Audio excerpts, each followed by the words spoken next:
Now, the United States says the death of Ethiopian Prime Minister Meles Zenawi is a loss for the peace process in Sudan and South Sudan, but it could bring about an improvement in human rights inside Ethiopia. VOA State Department correspondent Scott Stearns has more on that. Prime Minister Meles Zenawi played an active role in helping end the long-running civil war in Sudan.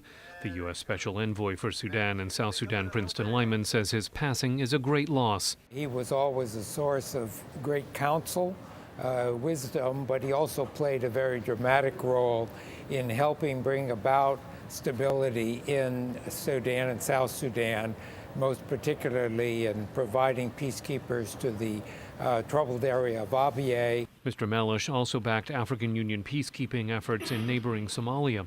The United States has lost an important ally, says the National Democratic Institute's Africa expert, Christopher Fomonyo. You have Somalia, which is a failed state to the east, and then you had Sudan, which for many years was in a state of civil war. And so Ethiopia became the anchor in that part of the African continent. And I think that the U.S. is going to look for ways to maintain that relationship with Meles's replacement. Successive U.S. presidents, however, expressed concern about the Prime Minister's repression of political dissent.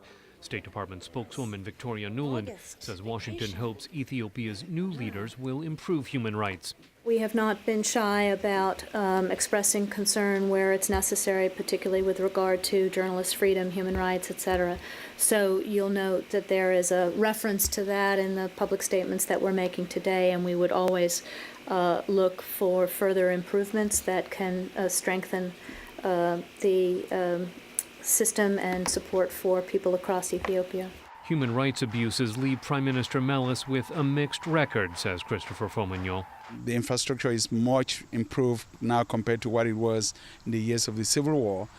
He's done a lot to stabilize the country and the sub-region of the Horn of Africa, but he's also left a very questionable legacy with regards to human rights, respect for the media, freedoms of the press, respect for the opposition, and creating political space in Ethiopia. Fomonyo says Mr. Meles never found the balance between the growth of commerce and the expansion of civil liberties. In Africa today, our leaders ought to be able to realize that economic development as well as political development are mutually reinforcing. They're not mutually exclusive. In a written statement, Secretary of State Hillary Clinton said she admired Mr. Meles's commitment to expanding education and health services. She said the United States is confident Ethiopia will navigate this political transition according to its constitution. Scott Stearns, VOA News, the State Department.